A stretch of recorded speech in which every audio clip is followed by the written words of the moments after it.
Éxodo 2.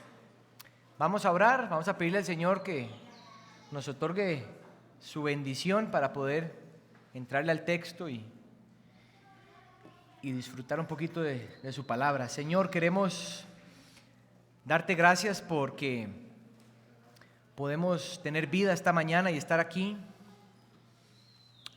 Pudimos cantar dos grandes verdades en nuestra vida ahora, Señor, para que nuestra mente fuera instruida.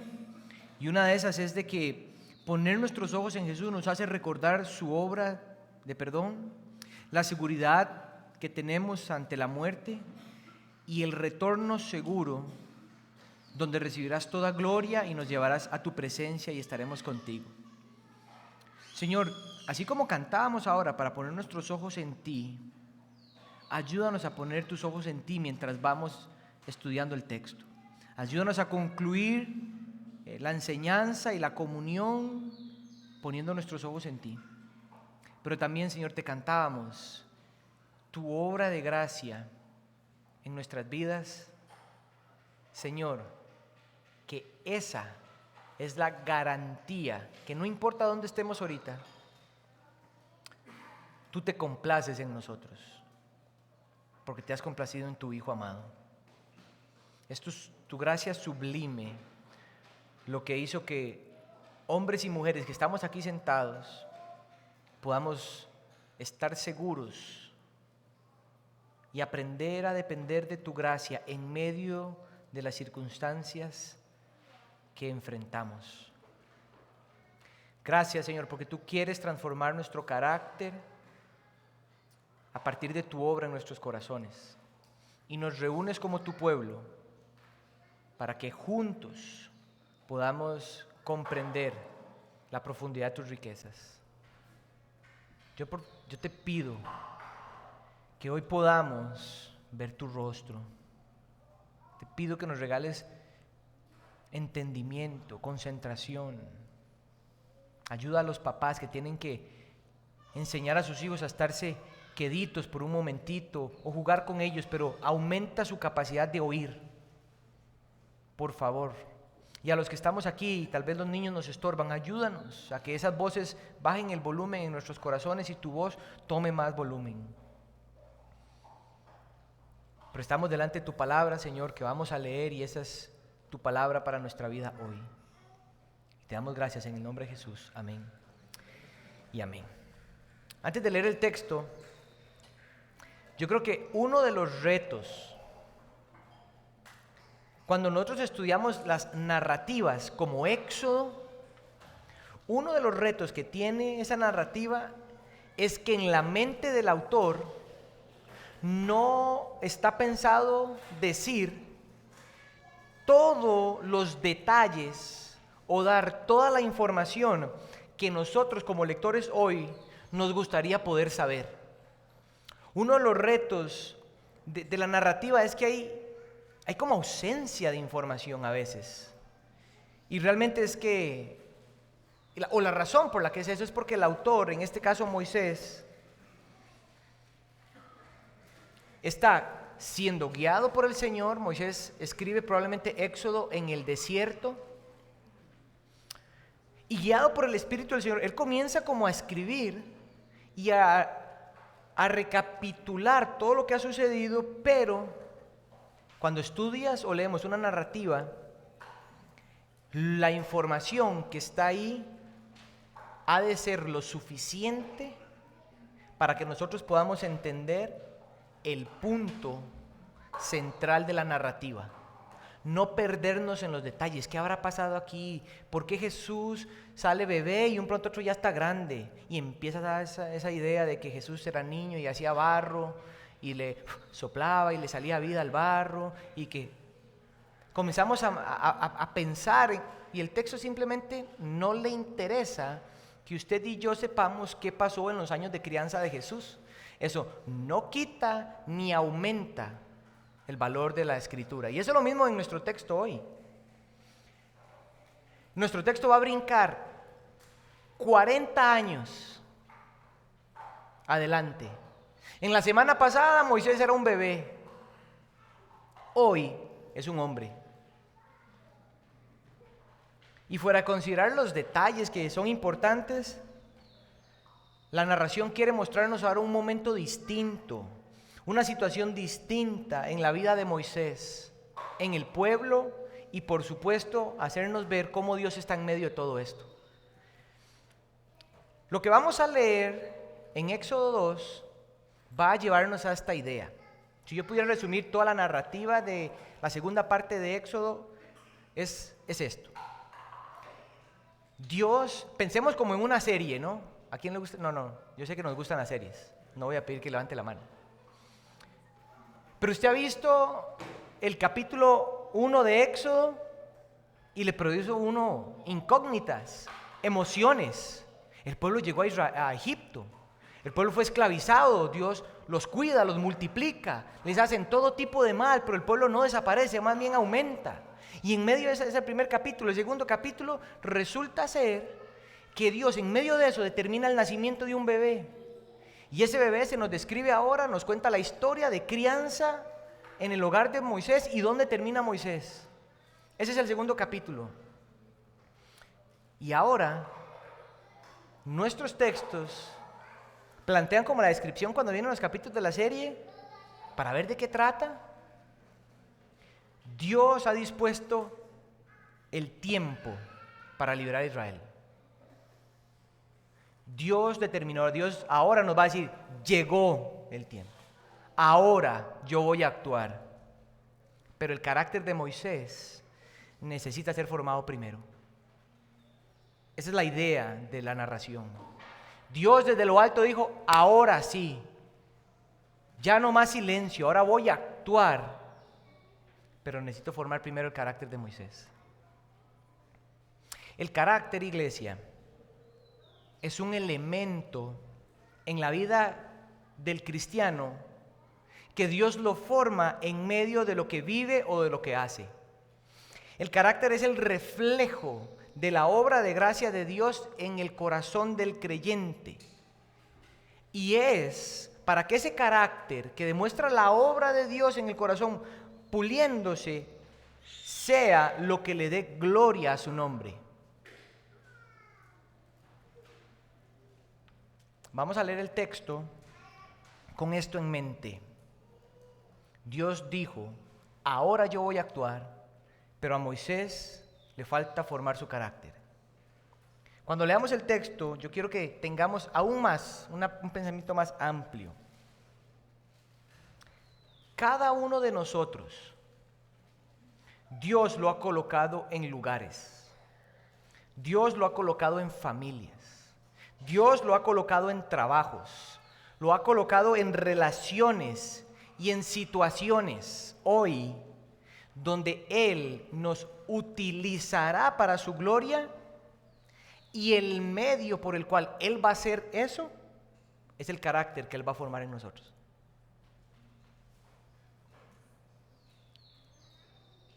Dice Éxodo, versículo 11. En aquellos días, crecido ya Moisés, salió a donde sus hermanos y vio sus duros trabajos. Vio un egipcio golpeando a un hebreo, a uno de sus hermanos. Entonces miró alrededor y cuando vio que no había nadie, mató al egipcio y lo escondió en la arena. Al día siguiente salió y vio a dos hermanos o a dos hebreos que reñían y le dijo al culpable, ¿por qué golpeas a tu compañero? ¿Quién te ha puesto de príncipe o de juez sobre nosotros?, le respondió el culpable. ¿Estás pensando matarme como mataste al egipcio? Entonces Moisés tuvo miedo y dijo, ciertamente se ha divulgado lo sucedido. Al enterarse Faraón de lo que había pasado, trató de matar a Moisés. Pero Moisés huyó de la presencia de Faraón y se fue a vivir a Madián. Y allí se sentó junto a un pozo. Noten la narración. Y el sacerdote de Madián tenía 7 hijas, las cuales fueron a sacar agua y llenaron las pilas para dar de beber al rebaño de su padre. Entonces vinieron unos pastores y las echaron de allí. Pero Moisés se levantó y las defendió y dio a beber a su rebaño. Cuando ellas volvieron a Reuel, que es igual que Yetro, el padre de las mujeres, le preguntó, ¿pero ¿por qué han vuelto tan pronto hoy? Un egipcio nos ha librado de la mano de los pastores, respondieron ellas, y además nos sacó agua y dio de beber al rebaño. Reuel le dice a sus hijas, ¿y dónde está? ¿Por qué han dejado al hombre? Invítenlo a que coma algo. Moisés accedió a morar con aquel hombre, y éste le dio a su hija, Séfora, y ella dio a luz un hijo. Y Moisés le puso por nombre Gersón, porque dijo, peregrino soy en tierra extranjera. Ahora noten esto. Pasado mucho tiempo, murió el rey de Egipto.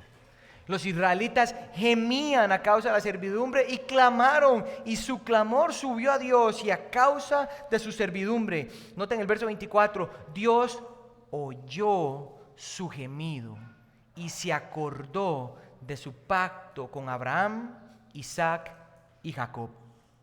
Y Dios miró a los israelitas y los tuvo en cuenta.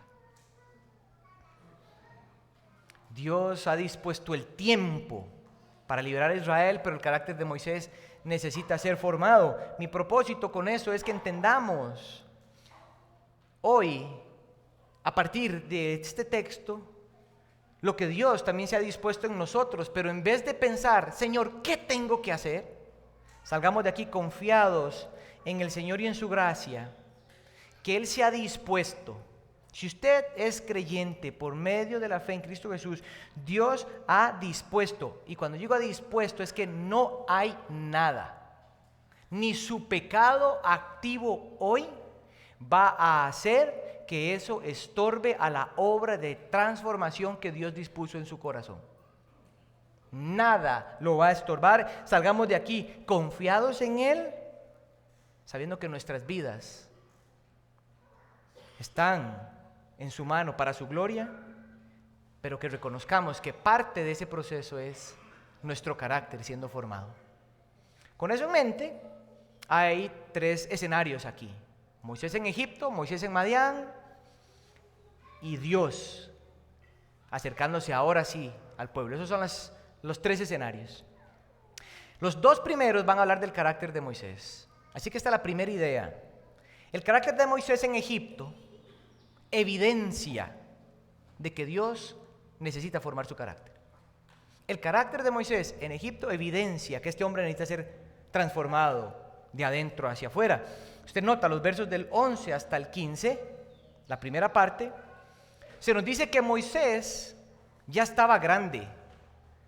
Moisés era un hombre. Hechos 7:23 nos dice que Moisés tenía 40 años ya. Era un cuarentón, en buena manera. Era un hombre ya. O sea, dicen que la apariencia de Moisés era un hombre grande, con fuerza, que aparentaba masculinidad cuando se veían. Pero entonces Moisés ha pasado 40 años. Y este dato es importante porque nos marca ahora una etapa en la vida de Moisés. Y ahora en esta etapa de vida se nos va a demostrar una decisión que Moisés tomó que demostró su carácter, que en ese carácter reflejó su poco entendimiento de Dios, y eso reflejó que necesitaba ser transformado. Lo que vemos aquí de Moisés, en lo que él hace, es la demostración de un corazón que necesita ser transformado para tener un carácter que Dios quiere hacer. A esta edad, dice el texto que Moisés sintió el deseo de visitar a sus hermanos. Noten que dice sus hermanos. Hechos 7:23 parece que es el discurso de Esteban. Parece decir que Moisés, desde que fue puesto en los brazos de la hija de Faraón hasta este tiempo, siempre supo que fue hebreo, porque él sabía que eran hermanos. Dice que él salió a ver a sus hermanos, y cuando vio cómo sufrían, vio una realidad en la esclavitud que Moisés nunca había notado. Oiga, lo que decía de la narración es que no nos da toda la información. Hay preguntas lógicas que nos podemos hacer. ¿Qué movió a Moisés a visitar a sus hermanos ese día? ¿Por qué Moisés hizo lo que hizo? ¿Qué movió a Moisés a matar al egipcio?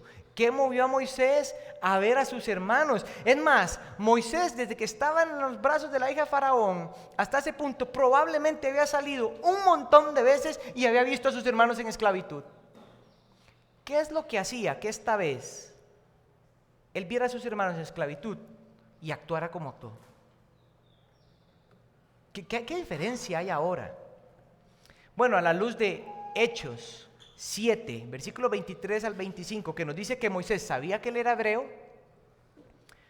El autor de Hechos 7 nos dice que, Esteban, el que está diciendo esta porción, él dice que además Moisés tenía una ligera idea de que Dios libraría al pueblo a partir de él. Y él salió a visitar a sus hermanos. Hebreos 11, 24 y 25 dice que Moisés, cuando ya era grande, de 40 años, sabiendo que era hebreo, teniendo una ligera idea de que Dios iba a liberar al pueblo por medio de él, no sabemos cómo Moisés tenía esa idea, podemos asegurar eso porque Esteban en Hechos 7 interpreta esta acción del egipcio diciendo Moisés sabía. Vean cómo la Biblia se interpreta a sí misma. Pero Hechos 11, el autor de los Hebreos, interpreta además que Moisés sintió el deseo de no ser llamado más hijo de la hija de Faraón, sino ser reconocido como uno de sus hermanos y además ser maltratado con el pueblo de Dios que gozar de los placeres temporales del pecado. Con ambos textos del Nuevo Testamento y con Éxodo 2, nosotros podemos responder entonces que Moisés salió a ver a sus hermanos que estaban en esclavitud porque decidió ser visto como hebreo en vez de ser visto como egipcio.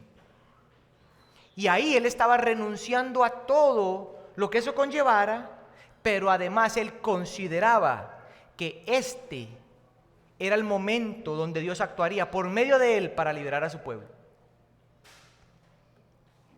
Pero Éxodo 2 sigue continuando y nos dice que Moisés actuó de una manera ante la injusticia. Moisés pensó que él estaba solo y mató al egipcio y lo enterró, creyendo que nunca o nadie iba a decir algo acerca de eso y que su vida podía continuar. Pero al otro día, interesantemente, yo no sé qué habrá pasado por la mente de Moisés. O sea, acaba de matar a un hombre y al día siguiente sale como si nada. Tenía cierta idea de que lo que había hecho era la forma como Dios actuaría para liberar a su pueblo. Seguro se imaginó, al siguiente día, quién sabe cómo iba a liberar ahora el pueblo de Israel. Pero él sale al siguiente día, y al siguiente día, noten que yo no estoy mencionando a Dios, pero si Éxodo 1 y Éxodo 2 hasta ahorita nos han hablado de la soberanía del Señor, yo quiero que usted note la presencia del Señor en medio de la vida de Moisés. Moisés sale al siguiente día, ve a dos de sus hermanos peleando y le dice a uno, oye, pero ¿por qué golpeas al otro? Y el otro le dice, ¿quién te puso a usted de juez y príncipe? Lo que eso nos quiere decir es que pareciera que el pueblo había escuchado de Moisés y estaban rechazando a Moisés. Si tú eres nuestro libertador, no lo queremos porque me vas a matar como mataste al egipcio. Y Moisés dice, me vieron. Es interesante ver que el carácter de Moisés ante una situación lo hace creer que nadie lo había visto en semejante cosa. Eso está abierto. Hay alguien que tuvo que haber visto. En su mente él creyó que no había nadie. El punto es que en esta decisión Moisés demuestra que él necesita que su carácter sea formado para poder llevar adelante la obra, que es la obra iglesia, que ha marcado los libros de historia. Este no es cualquier hombre que va a hacer algo, cualquier cosa. Esta historia de Éxodo y la destrucción de Egipto es algo que está marcado en los libros de historia.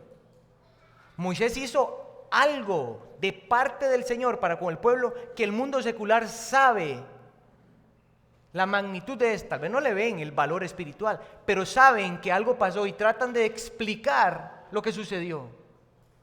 Así que Moisés no necesitaba cualquier tipo de formación, pero el punto es que necesitaba ser formado y su impulsividad demostraba algo de esa necesidad. Obviamente, usted y yo leemos que Moisés mata al hebreo y concluimos rápidamente que es un hombre pecador, impulsivo. Pero es que es impulsivo, que probablemente eso lleva ira, que termina en asesinato, ¿verdad?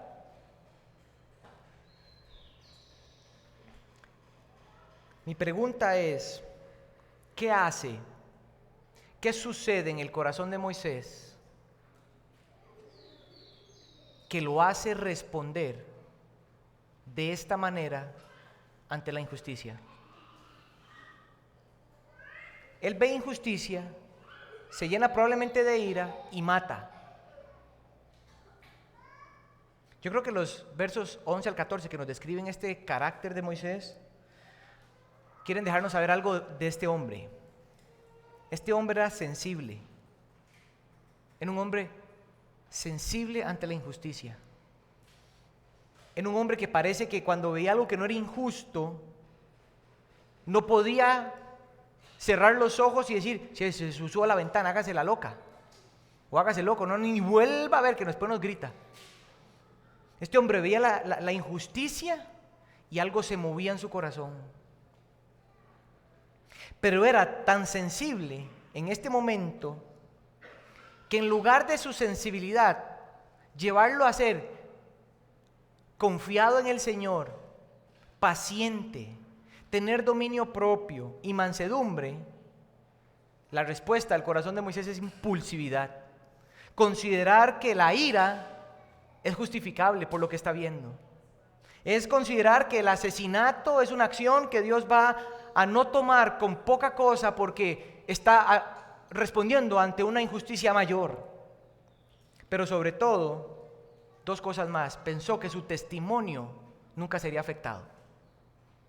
Y en segundo lugar, creyó que la forma de hacer justicia sería por medio de sus manos, creyéndose él Dios. Él creyó que él era el medio para hacer justicia, pero el único que hace justicia es Dios, no nosotros. Y el Señor tenía que demostrarle a este hombre que va a formar su carácter. Cuando Moisés reconoce que no está solo y que mata al egipcio, hace lo que cualquier hombre pecador hace, creyendo que cambiar de lugar es la respuesta. Cuando usted y yo pecamos y creemos que la respuesta para dejar de pecar es cambiar de la situación, no estamos entendiendo la cosa. Usted se puede ir a la luna y en la luna usted va a pecar, solito. No hay ningún lugar que usted pueda huir, más que llevar a la presencia del Señor y ya todo se acabó. Y Moisés reconoce entonces que ahora Faraón quiere matarlo. Es interesante, porque Moisés oculta la mentira. Faraón no se da cuenta y quiere matarlo, huye. Iglesia, Moisés era un hombre de 40 años. Era príncipe de Egipto en este momento. Y Dios tenía planes para él distintos. Pero él creyó que en ese momento debía, como él actuaba, como él interpretaba la situación y como él respondía ante ellas, él creía que era la forma correcta. Él creía que su carácter ya estaba formado.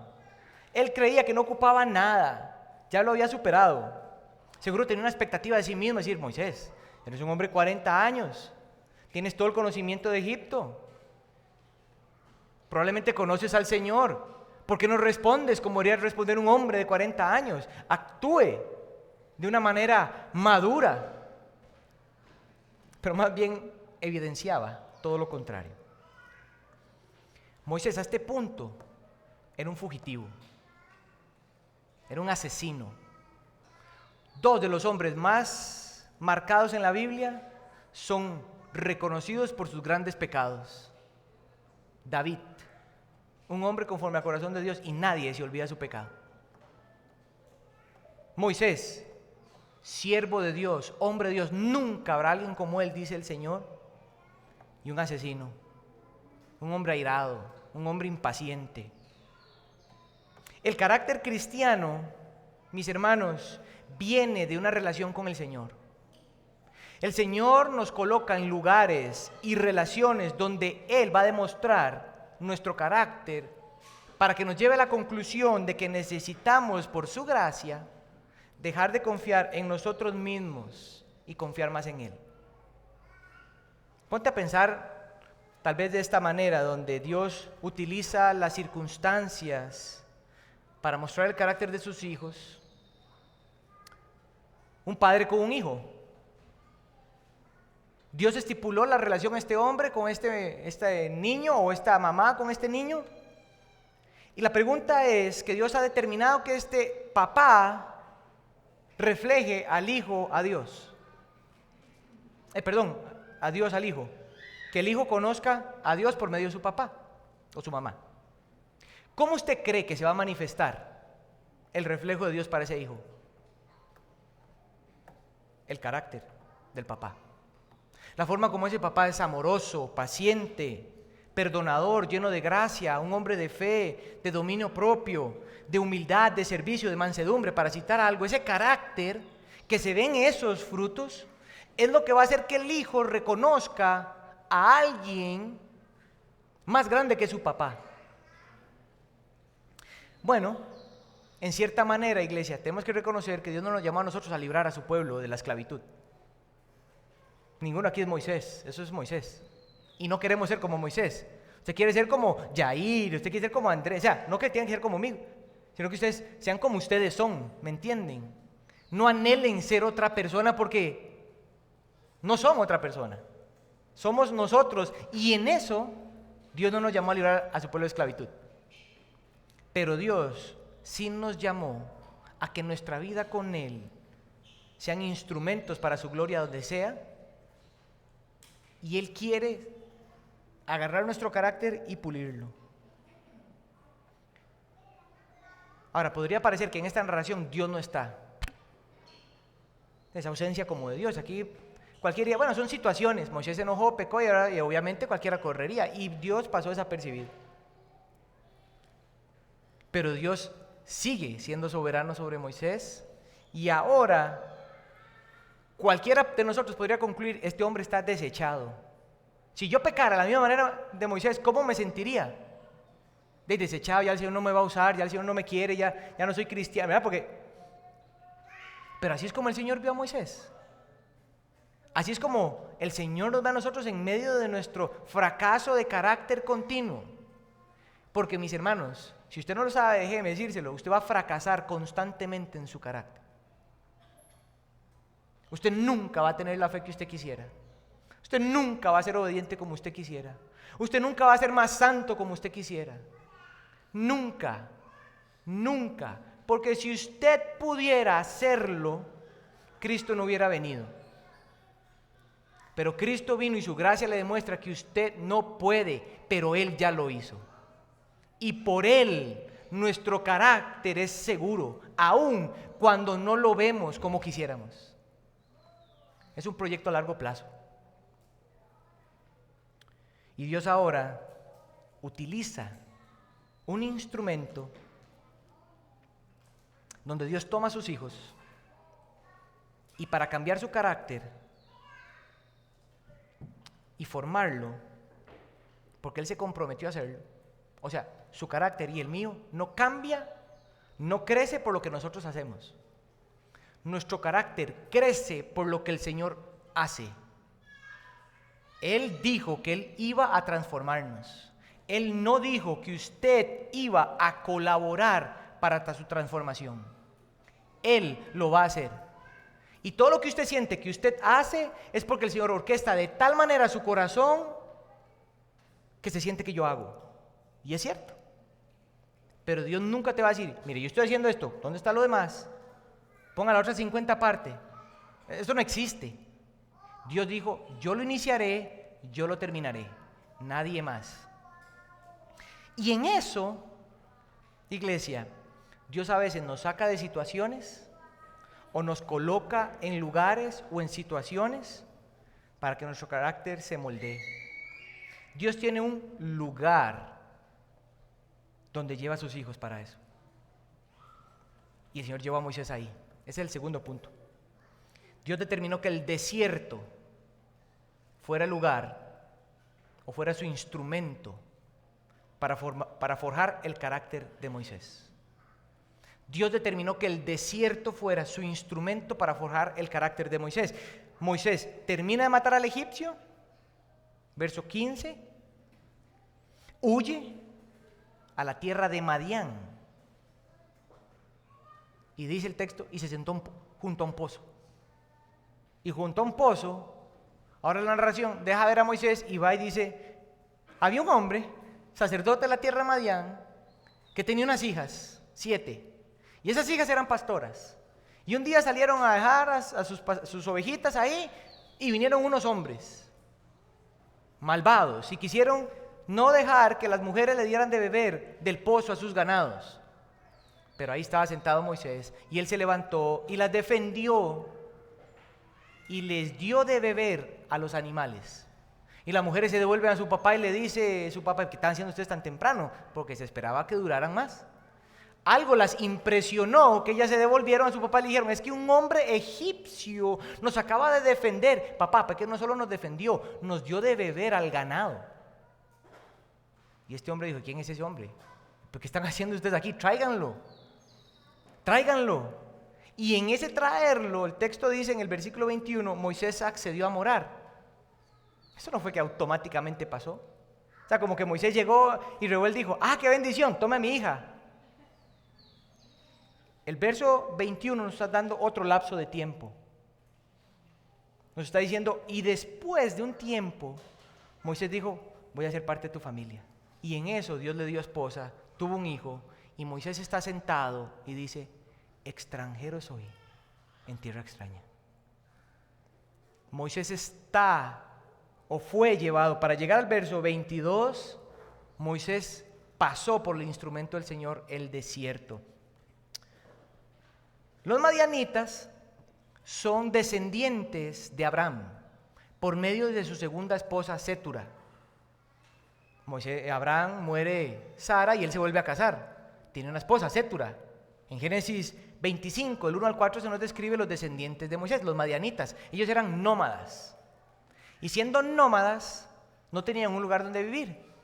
No vaya a ser, iglesia, que en la sabiduría de un Dios santo, Moisés está en Egipto y él huye a Madián, donde esos madianitas se manejaban cerca, pastoreaban sus rebaños cerca del monte Sinaí, que es el monte donde el pueblo de Israel es sacado de Egipto y llevado al monte Sinaí. Y Dios soberanamente hace a Moisés salir de ahí y colocarlo en el Sinaí. Y nuestro texto va a terminar diciendo Dios, mire al pueblo, ¡pum!, se corta.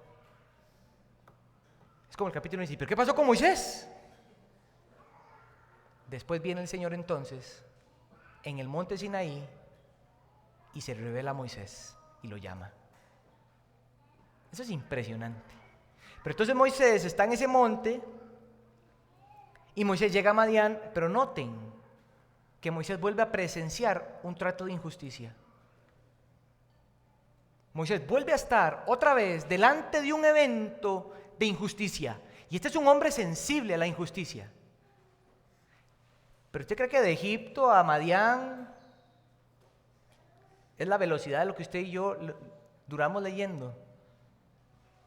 O sea, Moisés llegó con pelo a Madián, seguro por las rodillas, y con la barba como la que yo quisiera tener, como la de Gandalf. O sea, lo que quiero decir es, describió un proceso de salir de Egipto, siendo un fugitivo, asustado por temor, y llegar a estar en un pozo sentado. O sea, no se nos dice información, pero es lógico que Dios trató con Moisés ahí. Cuando Moisés llega en el pozo y ve la injusticia, Moisés responde ya no de la misma manera. Moisés ahora responde de una manera que enfrenta la injusticia con dominio propio y mansedumbre. Y el fruto de esa mansedumbre y dominio propio se ve en que no mata a los hombres, pero en segundo, porque sirve a las hijas de Reuel y un hombre no servía. Y un dato más, los egipcios aborrecían a los pastores. Y Moisés no era egipcio per se, pero él sabía lo que se podría sentir ayudar a un pastor o a una mujer. Pero Moisés decide responder diferente a esta injusticia. La narración nos deja pensar en ese recorrido de Egipto a Madián, donde Dios le mostró a Moisés su mal accionar y la tendencia de su corazón. Lo que nos hace pensar entonces que muchas veces, iglesia, usted y yo podemos imaginarnos a Dios moldeando nuestro carácter, nosotros metidos en nuestro cuarto. Dios moldeando nuestro carácter como los monjes católicos, entre más largo se vaya, esté más solo, más Dios va a estar presente ahí. ¿Verdad? Pero más bien, las situaciones, las dificultades, los errores reflejan que el arrepentimiento y el quebrantamiento son los medios por el cual Dios muestra su gracia transformadora para hacernos crecer en carácter. Déjenme darle un ejemplo. Usted conoce la historia de David y Betsabé. Eso es de fijo. David trae a Betsabé, perdón, siempre digo Betsabé. Siempre trae a Betsabé, la trae, se acuesta con ella, la muchacha le dice que está embarazada, David busca a su esposo a Urías y lo manda a matar. O sea, no solo es un adúltero, es un asesino. Y David, por casi un año, estaba ocultando y viendo a ver cómo mataba a Urías. O ya lo había matado y durante un año estaba viendo a tratar cómo no se salía en cuenta su mentira y su asesinato, y mucho menos el embarazo de Betsabé. Casi por un año. Y resulta que la historia es que Dios mueve a Natán y se acerca a David.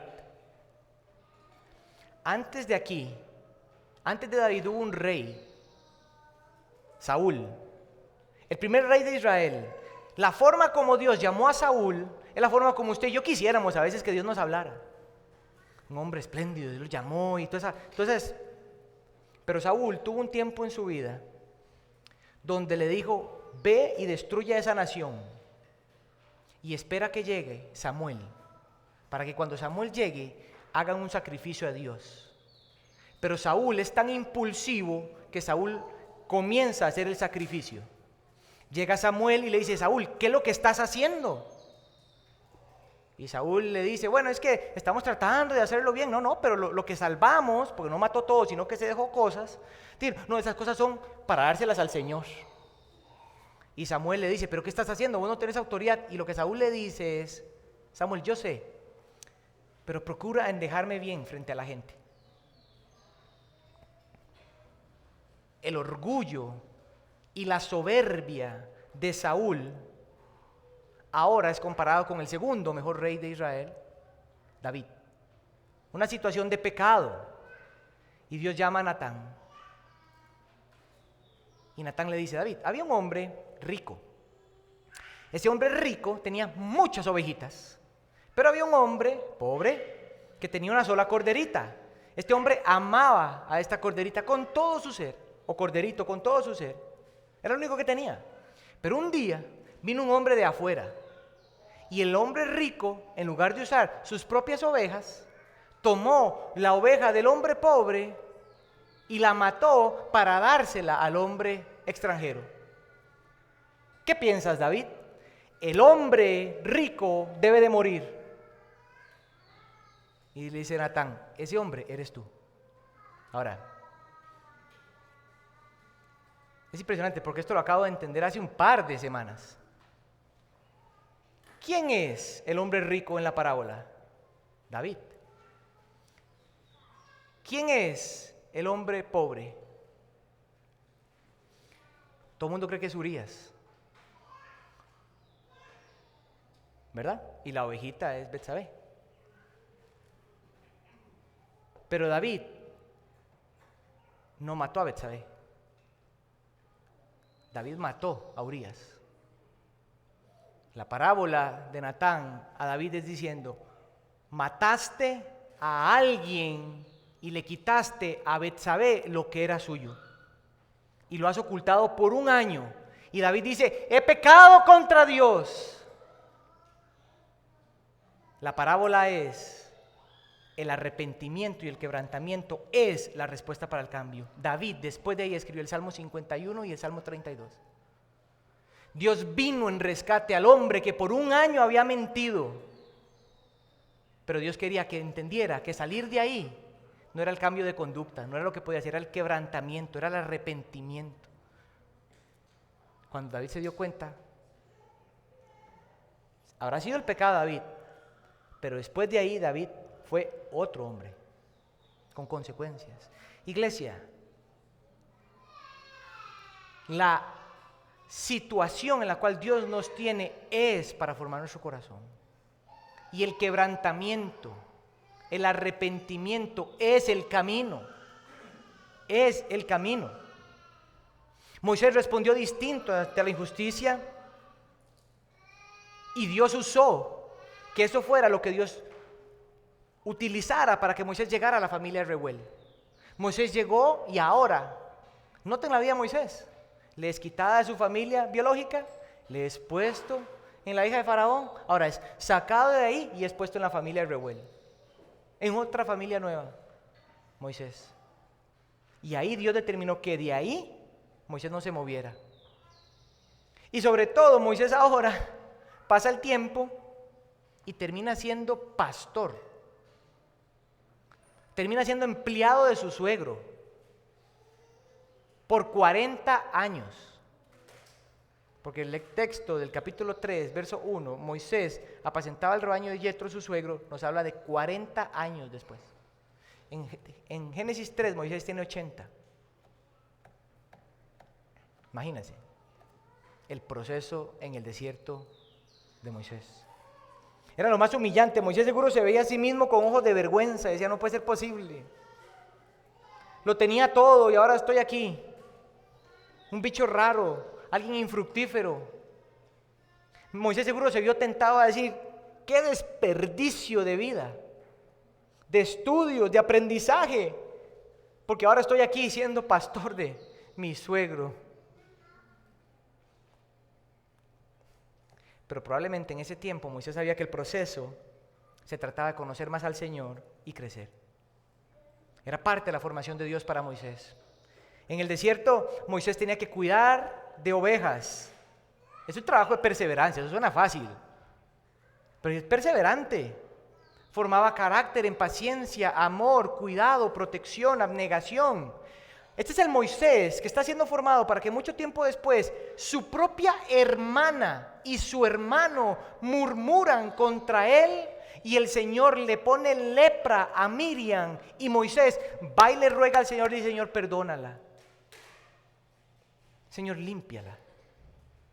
Este es el hombre que el pueblo lo quería casi que matar por no darle agua y Moisés iba y le decía al Señor, cuando el Señor le decía: ¿sabes qué? Los voy a exterminar todos. Y Moisés decía: no, Señor, no conforme a tu carácter, no conforme a tu gran nombre. Sé fiel, perdónalos. ¿De dónde surge ese carácter? Del tiempo en el desierto. ¿Qué pensarías de Dios si estuvieras en la posición de Moisés aquí? ¿Cómo te harías la imagen de Dios en un desierto donde todo parece que se derrumbó? Todo parece un fracaso. Tu vida espiritual no da fruto. Tu pecado aumenta. Tus temores aumentan. Nada parece tener sentido. Todo se complica. ¿Qué pensarías de Dios estando ahí? Nuevamente, iglesia, la soberanía del Señor y su deseo de hacernos crecer en carácter. Piensa dónde estás hoy en este momento en tu caminar con el Señor.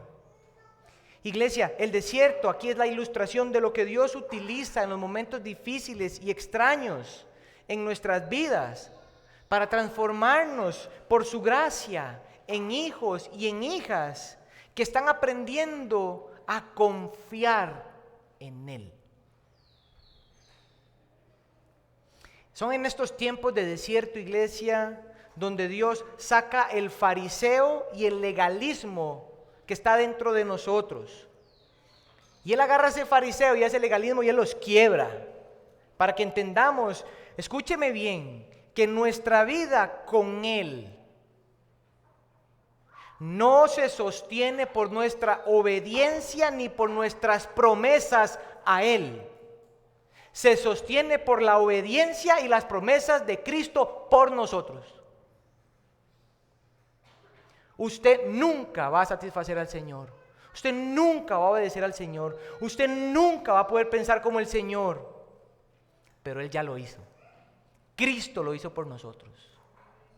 Es en estos desiertos, iglesia, donde Dios te muestra que la fragilidad, la humillación, la rendición, el ser vulnerable, la dependencia son el camino para deleitarse en su gracia, conocerlo más profundamente y encontrar seguridad en Él en los momentos más difíciles.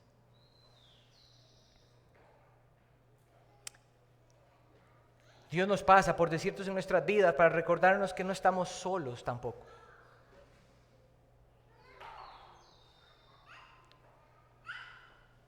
Yo creo que Moisés se sintió solo, pero Dios nunca le quitó sus ojos de encima. En esos momentos cuando sentimos que no lo vemos, sentimos que, Señor, ¿estás aquí? ¿No estás aquí? David, después de ser confrontado por Natán, él escribe el texto que Daniel ahora providencialmente leyó y yo no se lo dije. Salmo 32, 8, 9 dice: oigan al Señor hablando. Oye a tu Señor hablándote en este momento. No piense en otro, piense en usted, piense en su caminar con el Señor. Porque todos, si no estás en un desierto, ahorita vas a llegar. Ahorita vas a estar ahí. El desierto no es para siempre, pero el desierto es parte de la vida. Y oye lo que el Señor dice en medio de lo difícil: yo te haré saber y te enseñaré el camino en el que debes de andar.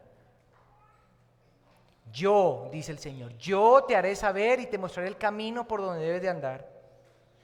Te aconsejaré con mis ojos puestos en ti. Iglesia, Dios nos ve a todos a la misma vez. Pero el texto dice que Él agarra a sus hijos uno por uno y los ve.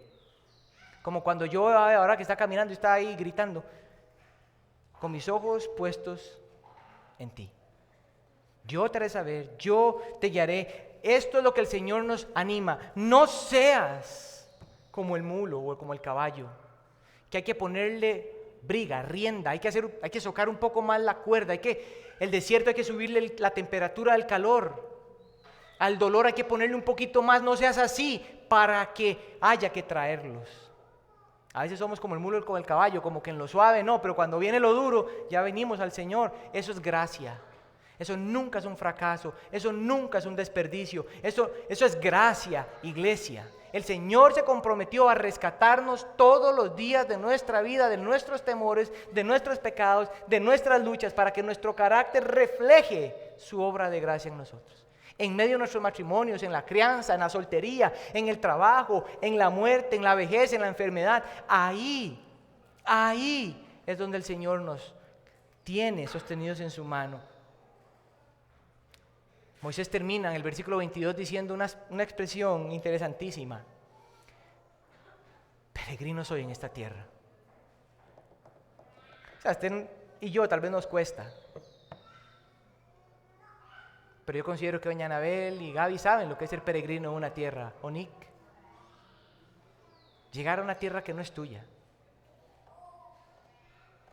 Este pensamiento de Moisés, los estudiosos consideran que Moisés estaba en Madián, siendo probado por el Señor, pero él sabía que sus hermanos serían librados por él. Y él dice, Señor, me tienes aquí y mis hermanos están sufriendo allá. Peregrinos hoy en la tierra. Pero por otro lado, otros consideran que está ese elemento de Moisés diciendo, Señor, haz algo con mis hermanos. Pero a la misma vez un sentimiento de Moisés diciendo, mi vida se acabó. Aquí estoy. Soy un fracaso. Algo como, bueno, ya terminé aquí, siendo pastor de mi suegro, solo esperaré que todo se acabe.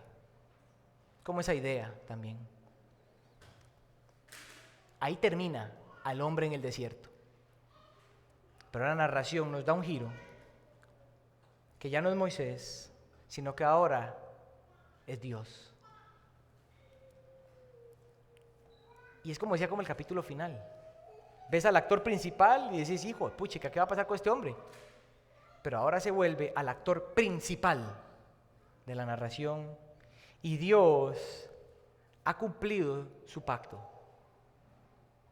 Él multiplicó a su pueblo, pero Él no había terminado. Él prometió llevar a su pueblo a un lugar donde Él sería su Dios. Ahora, el texto nos dice que ante los ojos de Dios, Moisés está listo. Nunca perfecto, pero estaba listo. Ahora Él determina que llegó el tiempo de liberar a su pueblo. Noten el verso 23. Pasado mucho tiempo, murió el rey de Egipto. Murió el hombre que estaba buscando a Moisés para matarlo. Y los israelitas gemían y sufrían y lloraban y clamaban y pedían. Y eso llegó al Señor. Y el Señor los vio, el Señor oyó, el Señor se acordó y el Señor actúa. Esa es la impresión del verso de esta última parte. Todo este sentimiento que Moisés describe de Dios viendo, oyendo, acordándose, viendo, es diciendo, Dios determinó actuar, Él va a hacer algo. Yo sé que usted lo sabe, pero yo quiero reafirmarlo porque mi propósito es de que salgamos aquí gozosos, confiados y la canción que vamos a cantar a terminar el sermón produzca en nuestras almas gozo. Iglesia, Dios siempre ha estado atento a su pueblo. Él siempre ha escuchado y escuchará el clamor de sus hijos. Él nunca olvida las promesas que Él hace. Nunca. Él nunca quitó su rostro de la injusticia. Él nunca cerró sus ojos para no ver el sufrimiento de sus hijos. Solamente en sabiduría y en sus planes, Él sabía que no era antes, sino que era ahora. No iba a ser antes, era ahora. Él sabía que era ahora el momento de liberar a su pueblo. Iglesia, esos versos nos resuenan en el mismo entendimiento que Dios preparó a Cristo Jesús para que fuera el tiempo, no antes, no después, cuando el pueblo sobre Roma no tuviera identidad, no tuviera nada, y Dios dijo en Gálatas, y Dios determinó la plenitud de los tiempos para enviar a su Hijo, nacido de mujer bajo la ley, para redimir a sus hijos y hacerlos adoptivos. Dios determinó en Éxodo el tiempo, Dios determinó el tiempo para nosotros en Cristo Jesús también.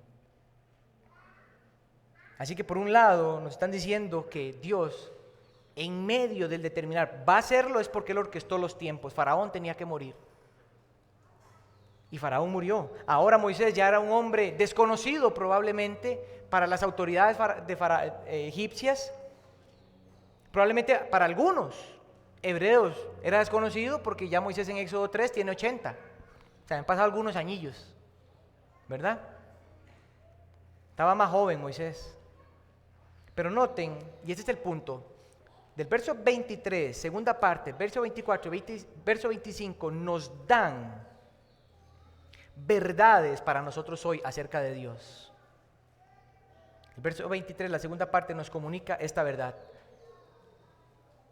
Nuestro clamor, Dios lo escucha. Dice el verso 23, los israelitas gemían a causa de la servidumbre y clamaron, y su clamor subió a Dios a causa de su servidumbre. O sea, no es la primera vez que el pueblo está clamando a Dios. El pueblo de que es esclavo clama a Dios. No es la primera vez que las hebreas o hebreos lloraban y pedían, pero tampoco era que Dios decía, vamos a ver hasta dónde aguantan. Vamos, sigan llorando para ver si acaso me convencen. Vamos, yo quiero que sufran para cuando yo te vea, ya que entendiste, todo despedazado, todo avergonzado, ahora sí entendás que soy yo. Dios no actúa así. Dios no hace eso. Más bien la expresión comunica cuidado y atención de parte de Dios hacia su pueblo y hacia nosotros. Nuestro Dios escucha nuestro clamor. Nunca hay momento ni situación que provoque lo contrario. No hay nada que usted haga que Dios no deje poner atención. Hay un salmo que da una realidad. El salmo dice, si yo encuentro pecado en mi corazón, el Señor no va a oír mi oración. Está diciendo el salmista que cuando usted peca, Dios dice, yo no lo escucho. No, porque Él es omnisciente, Él es omnipresente, Él sabe todo. El salmista lo que está diciendo es, no puede ser que te sientas cómodo pecando y no yendo a tu Señor a hablar con Él acerca de ese pecado. Ese es el punto. Usted puede pecar todo lo que quiera, que Dios sabe. Usted puede decir que es la persona más callada del mundo, pero Dios conoce sus pensamientos. Entonces realmente no hay nunca un momento donde Dios no escuche. Pero el clamor aquí no es una oración, ay Señor, por favor. La ilustración es un dolor del alma. Es un clamor que yo creo que muy pocas veces nosotros en nuestra vida le hacemos eso al Señor. El clamor te hace, no una vez, te hace rogar, pedir una y otra y otra y otra y otra y otra y otra hasta que el Señor determine. Pero tampoco significa que Él va a dar lo que nosotros queremos. Significa que ese es el camino.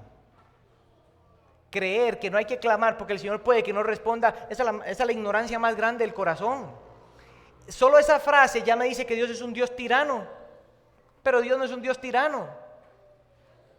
Esa es la primera verdad. La segunda verdad es un poco más extensa en ampliación de la descripción de que Dios escucha nuestro clamor, y es que no solo Dios escucha nuestro clamor, sino que Él es movido por su fidelidad a atender nuestro clamor.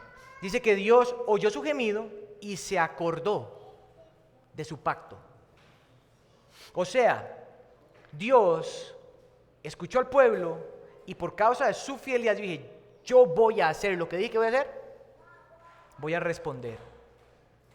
Dios había prometido liberarlos, Dios los iba a liberar. Él promete, Él cumple, iglesia. Él dijo, yo estaré con ustedes todos los días hasta el fin del mundo. Él lo promete. Él promete que yo empecé la obra en ustedes y la terminaré hasta que Cristo regrese. Él promete y Él cumple. Él dijo, yo soy tu pastor y nada te va a faltar. Él promete. Cuando estés en el valle de la sombra y de muerte, yo estaré contigo. Él promete. Pero si usted cree que eso significa que Dios le va a dar todos los placeres de su corazón, no necesariamente es cierto. Eso es otro entendimiento. Porque si Dios da todos los placeres de todos los corazones, yo creo que Dios no está cumpliendo y siendo Dios. ¿Cierto? Pues que Él nunca prometió eso. Dios nunca prometió decir lo que quieres o hacer para vos lo que vos quisieras. Nunca, y nunca lo va a hacer. Pero lo que sostiene ese entendimiento es que lo que Él quiere y Él hace es mejor para mí. Siempre. Y entender eso, ¿sabe qué implica? Dolor. Implica decepción de Dios, no de mí. Por imaginarme eso. Por creer que yo puedo pensar mejor que Él. Y cuando yo concibo la sabiduría de mi Señor, yo me muevo a confianza. ¿Ven? No me muevo, bueno, entonces, ¿ahora qué hago? No, disfrute. No se ponga a hacer qué va a hacer, disfrute. Disfrute de un Dios que lo va a llevar de aquí a aquí. Punto. Él después se va a ir encargando de otras cosas. Pero siempre pensamos de como Dios no va a llevar de aquí a aquí, entonces, bueno, ok, Señor, te va a llevar de aquí, pero ¿qué hago yo? Tranquilos. Disfruten el ride de la gracia del Señor en nuestra vida. Hasta que yo no entienda eso, yo no sé qué puedo y qué el Señor me enseña a hacer. Dios siempre, yo quiero que recuerden esto, Dios siempre está dispuesto a atender a sus hijos. Dios no te da citas y te las da como para 5 meses después. Dios siempre está dispuesto a responder. Ha dejado 39 libros en el Antiguo, 27 del consejo. Y Señor, ¿por qué usted no habla? Él tiene algo que decir. ¿Usted cree que Dios se queda callado? Mis hermanos, cuando nosotros creemos que Dios se queda callado es porque nosotros quisiéramos que Él hablara como nosotros. Pero Dios siempre se ha dispuesto a responderle a sus hijos. Él siempre se ha dispuesto a escucharlos, a actuar a favor de nosotros. Y eso forma nuestro carácter. Ahora, la última, verso 25. Dios no solo escucha nuestro clamor, Dios no solo nos mira y atiende, sino que Dios nos ve en esos momentos difíciles y se preocupa por nosotros. Dios se preocupa por nosotros. La palabra Dios miró a los israelitas y tuvo en cuenta, eso es preocupación. Dios vio a su pueblo y fue conmovido a un deseo de algo mejor para ellos. Y Él sabía que era lo mejor para ellos. Cuando nosotros nos despreocupamos por nosotros mismos, iglesia, Dios se preocupa por nosotros. Cuando usted no tiene la capacidad de cuidarse a usted mismo, Dios lo cuida. Iglesia, nuestro Dios nos ve en esos momentos donde en vez de buscarle, nosotros nos alejamos. En vez de esos momentos de ser obedientes, somos desobedientes. Es en esos momentos donde a veces la culpa y la vergüenza inundan el corazón y decimos, ay Señor, yo no te amo como debiera de amarte, Señor, yo no vivo como debiera de vivir. Todos esos momentos donde reconocemos lo que quisiéramos ser, que nos inundan, somos inundados por eso, por causa del deseo de demostrarnos a nosotros que podemos. Es en esos momentos donde nuestro Señor nos ve, se acerca a nosotros y Él no se aleja. Usted puede ver ese proceso en su vida, donde en vez de acercarte al Señor, te alejas, pero con el deseo de acercarte, te mueves con un deseo de que yo tengo que hacerlo, Señor, por favor, yo quiero amarte, Señor, yo quiero vivir para ti, Señor, y empieza usted a sacar todos los deseos y esos deseos aumentan en culpa, en vergüenza, en desilusión, en expectativas que no cumplen y usted empieza a abrumarse y en lugar de sentir gozo, usted empieza a sentir desconfianza y en lugar de seguridad usted se siente inseguro y termina usted diciéndose, yo no sé si soy cristiano o seguro soy un cristiano de segunda categoría. ¿Cierto? Es en ese momento donde el Señor se preocupa por nosotros. Es en el momento donde Él nos ve. Es en esos momentos donde no sabemos ni qué pedir, porque Él no está esperando que le pidamos, Él ya sabe lo que nosotros necesitamos. Es el momento donde Él se acerca, nos ve, Él sabe lo que pensamos, Él sabe lo que se siente. Yo no sé qué tanto hemos entendido esto, pero Dios sabe la desilusión que usted siente cuando es desilusionado. Dios no habla en forma general, iglesia. Por eso Él es el admirable consejero, porque Él se sienta con cada uno de nosotros. Y Él sabe lo que se siente. ¿Usted ha sentido alguna vez una persona que sabe lo que usted siente? Bueno, Dios supera a esa persona. Él sabe, Él sabe. Él sabe lo que creemos cuando ni siquiera sabemos que nosotros creemos eso. Cuando nuestra mente es un enredo, Dios la desenreda. Y Él se preocupa misericordiosamente. Yo creo que esa palabra quede claro. Dios es un Dios misericordioso. Dios lo último que quiere hacer es usar su ira, pero Él está dispuesto a misericordia por nosotros y Él actúa dentro de nosotros para que poco a poco, según su sabiduría, su soberanía, su determinación de sus tiempos para nosotros, vayamos, iglesia, noten esto, vayamos aprendiendo a sentirnos amados, a sentirnos limpios por la sangre de su Hijo, a vernos santos por la santidad de su Hijo, al vernos como sus hijos porque fuimos adoptados por medio del Hijo. Es en esos momentos más decrépitos en nuestra vida, difíciles en nuestra vida, confusión en nuestra vida, plegaria en nuestra vida. Ahí estaba Moisés probablemente más de una vez. Es como cuando estás en esos momentos, iglesia, y vas a Mateo 8:3, y Jesús se acerca a un hombre en lepra. Este hombre lo ha perdido todo. Y este hombre le hace a Jesús la expresión que a mí me marca: Señor, si quieres, tú puedes limpiarme.